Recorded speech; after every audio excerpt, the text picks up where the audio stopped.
Hello, everyone. Happy to be back with you again. Right now, we have with us another young Indian, part of the Voice of the Young series. Right now, we have Shiv Charan with us. Let's listen to him. Over to you, Shiv. Thank you so much, sir. My name is Shiv Charan, and currently I'm a second year student at Delhi School of Economics. And I have completed my bachelor's from Kirorimal College only, and I have studied my entire education right from schooling to college just in Delhi only. Okay. But basically, I'm from Gorakhpur, Uttar Pradesh. Sir. Okay, fine. But let's continue. Okay. So, continuing about my education, I have completed my undergrad from Kirorimal College in BA Honors Economics only, as I mentioned earlier. And apart from that, I have completed my schooling, both high schooling and secondary schooling also from Delhi only, the Delhi government schools. And my 12th was from one of those uh, Delhi government model schools known as School of Excellences. Earlier, it was Rajki Pratibha Vikas Vidyalaya (RPVVs), but now it's changed to School of Excellence. And my 10th schooling was from a nearby school, which is around 1 kilometer from my house. And I studied there till 10th, and then I switched to RPVV, then Kirorimal College, and here I am at my dream college, Delhi School of Economics. So, how was this School of Excellence? So this currently it's School of Excellence, but at that time we were studying, it was termed as Rajkiya Pratibha Vikas Vidyalaya (RPVVs). Yeah. And in entire Delhi there was around 21 RPVVs, and those are now converted to School of Excellence, and the number being unchanged. So there were 5 SOEs, School of Excellences, and 21 RPVVs. So currently there are about 25 to 30 School of Excellence only, the model government schools by Delhi government. So, how was it for you? How do you look back on it? Okay, sir. So starting back to my journey to RPVV was quite challenging. Like I studied in a nearby school, which is around 1 kilometer from my house. Then I knew about this RPVV School of Model Education and all this in around 7th class.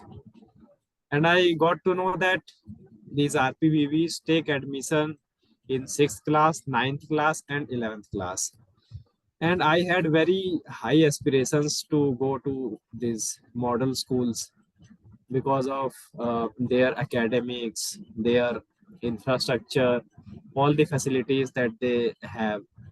So I also wanted that I also want to study from these model schools, and then I started preparing for its entrances. Like it takes an entrance admission for class 6th, 9th, and 11th.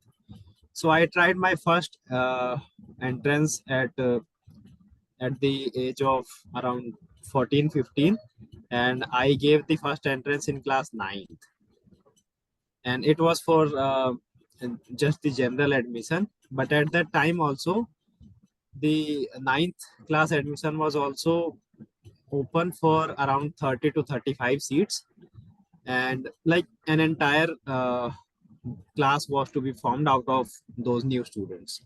So I gave that test, and by chance I could not clear that. But then I kept my hope and went ahead with that. And in class 11th, I again tried giving the entrance, and that was for science background, non-medical. I gave that entrance, and I achieved a rank 5, and I took admission in science non-medical. But as the Almighty would want it, that I did not go ahead with science, and I switched back to commerce after around 2 months from completing my science degree. And this switch was something perplexed to my mind in very initial phase only. Like I, from the beginning only, I wanted to go to this RPVV via this commerce route. but the seats were not announced in the entrance exam for commerce entrance. Then I thought that I should go with non-medical only. So I went ahead with the entrance and I went in through non-medical seat. So I got admission and I studied also around 1 month, 23 days exactly. And continuing this 1 month, 23 days, I found that science is something I'm getting difficulty into. Number one reason was that I was from a pure Hindi background. Till 10th class, we were studying only Hindi, all the subjects in Hindi only, apart from English. So this was a major challenge for me to understand those hefty and not so easy language of NCRT, class 11th, physics, chemistry. So that all was a challenge for me. I was doing better in physics, but I was facing a lot of difficulties in chemistry part. I took coaching also, but then the tutor was not at par with the quality we were thinking of. So these all further uh, further propelled me to switch my stream from science to commerce. And then around it took around 2 months, but then I finally took it to my principal and elaborated her all the situation, and I finally switched back to commerce. And from then onwards, I have been studying economics in my school, along with major subjects of commerce like business studies, accountancy, mathematics, English, etc. So after that, I decided to pursue economics honors. And this decision was out of my interest, that I got huge interest in economics. I had also interest in accountancy, business studies, English, maths. Means I didn't have any problem with any subject. Mhm. But uh, but out of my interest, I thought that I should go ahead with economics. Mm. But then after taking admission in Kirorimal College via that cutoff list and all that thing, I did not discontinue my other subjects like uh, business studies, uh, all the interest for accountancy. But accountancy was to some extent left, but I did not leave my interest in business studies. And I chose all the subjects in my G as business studies oriented, and those subjects were related to commerce only, and they were majorly around uh, insurance, stock markets, entrepreneurship, etc. So I didn't let that business and inquisitive mind outside of me, and I started continuing that uh, minor in business and finance and major in economics. So I took all that till my graduation also. And apart from my graduation, I started preparing for my masters in my third year. But then this was not very much clear that I'll be going forward for masters, because I had some financial constraints also. So I thought that I'll be going for a job, and then if I get DSC, then I might switch to DSC. So I got a decent job after my graduation only, and I started working since July, and I worked 2 months. Yeah. And then in the end of August, around 18th of August, I got to know that I have been offered a seat at DSC. So I told at my organization that this is the situation, and I will not be able to continue further.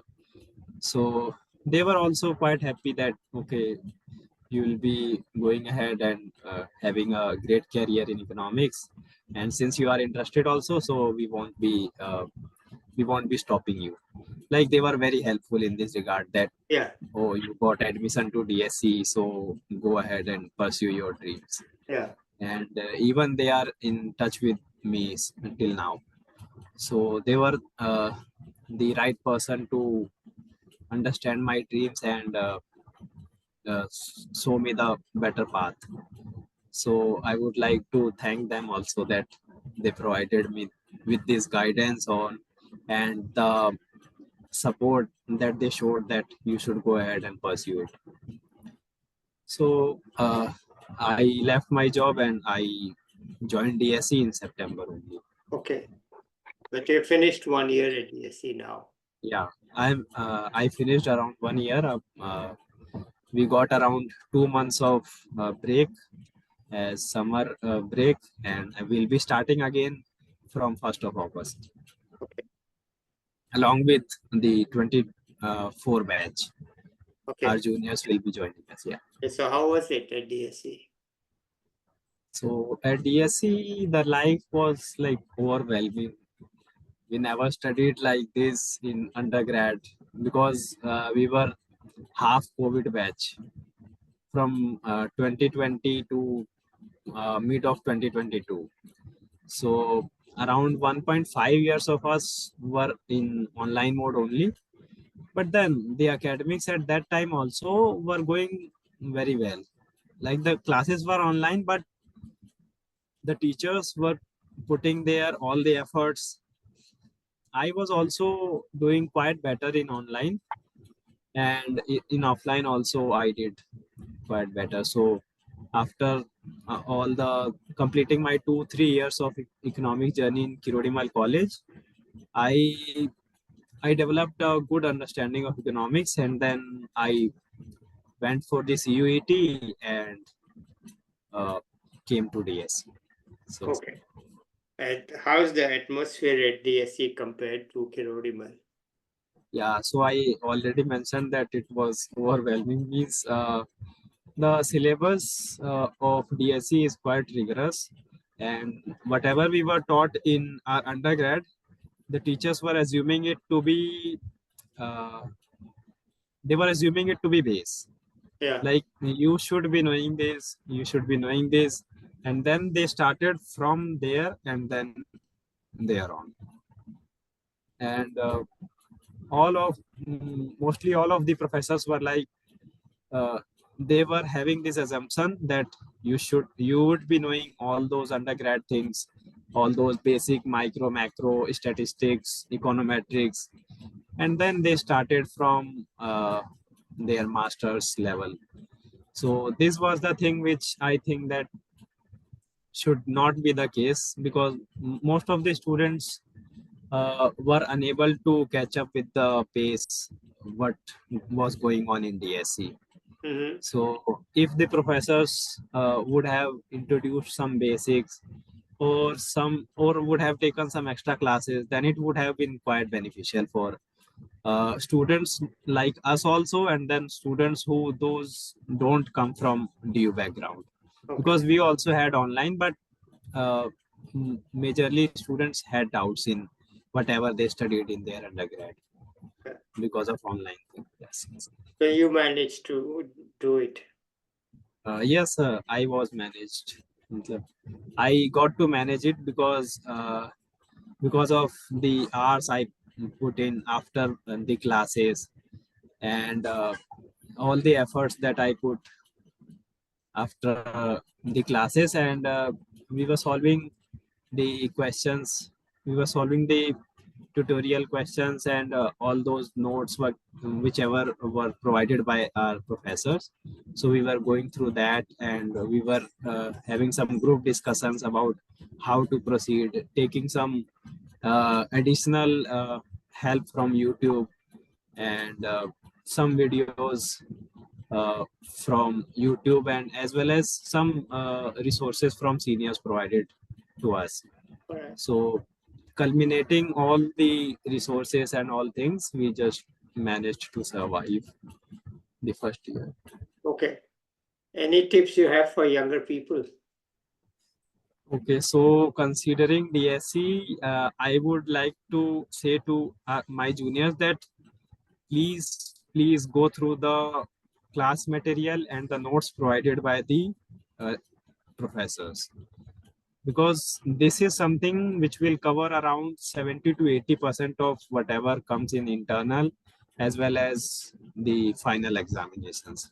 So you can't take a risk of escaping from materials whatever is taught in lectures or whatever they are assigning for tutorials.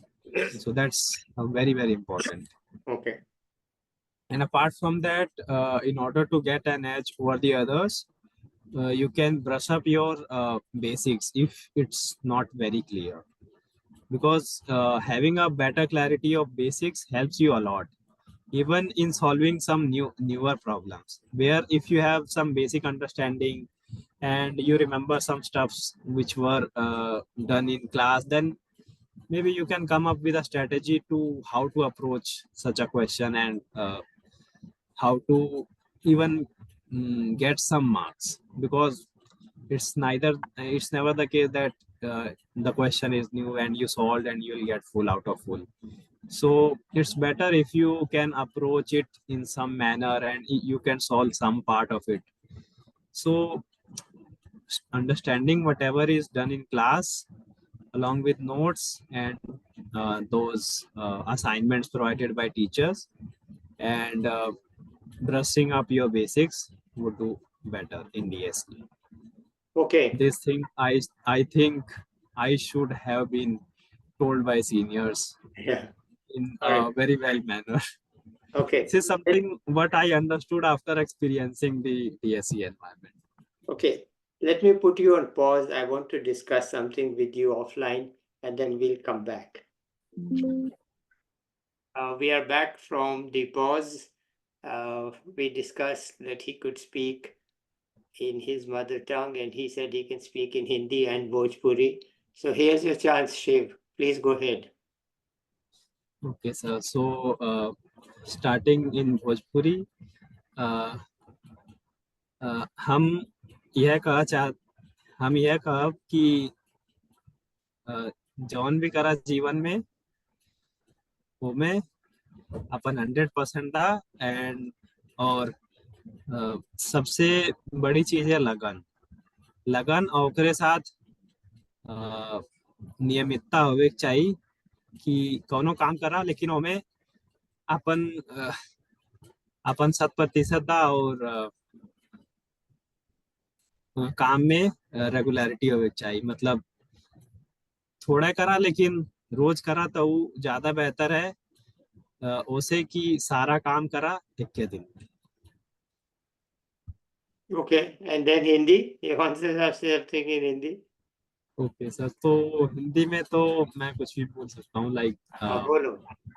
So for I would like to say about ये entrance preparation part, that काफी बच्चे इस बात में पूछते हैं कि entrance की तैयारी कैसे करें और इसके लिए कोई कोचिंग लेने की जरूरत है और मटेरियल क्या हमें यूज करना चाहिए इसके लिए। तो डीएससी का एंट्रेंस क्रैक करने के लिए अब तो खैर सबका ही सीयूईटी हो गया है, which is common for around most of the top universities like IGIDR, JNU, Delhi School of Economics, MSc. So all of the major institutions are in CUET only. So CUET के लिए prepare करने के लिए सबसे बेहतर syllabus है Delhi university का जो भी यूजी का सिलेबस है उसको प्रिपेयर करो। जो भी सेमेस्टर 4 तक सब्जेक्ट्स होते थे, जैसे कि mathematical methods in economics, statistical methods in economics, econometrics, micro and macro. इसके अलावा जब यूनिवर्सिटी प्रॉपर ब्रोशर ले आती है कि उसमें क्या क्या सिलेबस होगा एग्जैक्ट, तो उसके बाद इंडियन इकोनॉमी, डेवलपमेंट इकोनॉमी और इंटरनेशनल ट्रेड जो भी जरूरत है उसको उस हिसाब से पढ़ना चाहिए। और कोई कोचिंग लेने की ज़रूरत नहीं है क्योंकि बहुत सारा मटेरियल यूट्यूब पे भी अवेलेबल है, एंड यूट्यूब के लिए कुछ जाने माने चैनल्स हैं, निशांत मेहरा सर की क्लासेस, RSG वीडियोस, नवीनॉमिक्स और भी कुछ यूट्यूब वीडियोस हैं जहाँ से देख के अराउंड 80 to 90% सिलेबस कवर किया जा सकता है। सो क्लासेस लेने की ज़रूरत नहीं है, अपना सेल्फ स्टडी से भी हो जाएगा। और कोचिंग भी ले सकते हो अगर कोई फाइनेंशियल कंस्ट्रेंट नहीं है एंड अपने सेल्फ स्टडी करने में थोड़ा सा प्रॉब्लम है तो। Okay, ठीक है. And what else you want to tell us? That's it, sir. Okay, About all right. it. What is your own future, you think? Okay, so talking about my future, I think I'll be sitting for placements in second year, and then I aspire to join some corporate with corporate, or I'm more inclined towards these banking roles which come to recruit for data analytics or data science and credit risk, etc. I'm more inclined towards these roles, and I think that these roles align better with my skills and my interest in finance, economics, as well as data analytics. So I think banking is something I'll be looking for very aggressively, but I'll be sitting for most of the uh, placement companies. Okay, wonderful. Okay, great. Anything else you want to tell us? So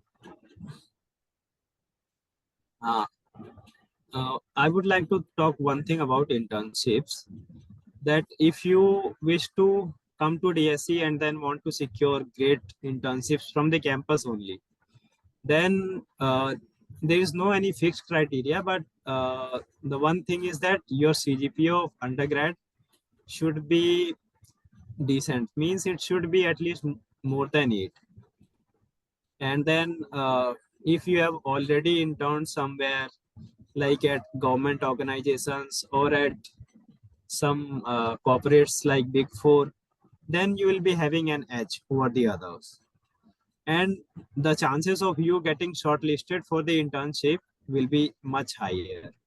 So make sure that you achieve good grades in your undergrad in order to secure an internship from Delhi School of Economics. Because if you got internship, then it's highly likely that you will get placement also. Okay. It's like more than 95% chances that if you have got a good internship, then most of the cases these internship companies award you with a PPO, that is pre-placement offer. Yeah. And even if you don't secure a PPO, there are abundant of opportunities, because if you have secured a good internship, then it will reflect as an intellectual prowess of yours, as well as the culmination of skills. So it will show out to recruiters that you are a good candidate. Mm-hmm. So try securing internships at Delhi School of Economics. So it's not very easy. For our batch, it didn't go very well. Like a very small percentage of our batch got internship, but in the times to come, I feel that more companies will be visiting the campus for internships, and you should be able to find some from campus only. But it's fine if you don't find from campus only, because there are many government organizations also, like MOSPI, NABARD, RBI, Niti Aayog, and many other government institutions which provide very prestigious internships. So even if you get to achieve those also, that's also fine. But try securing a internship from DSC only. That is like ice on the cake. Okay, wonderful. It's like you have conquered the race of DSC. So that's my advice. Wonderful. Okay, let's end it here with this and say bye to the viewers. I'll be back with another young person or an expert. Till then, bye everybody.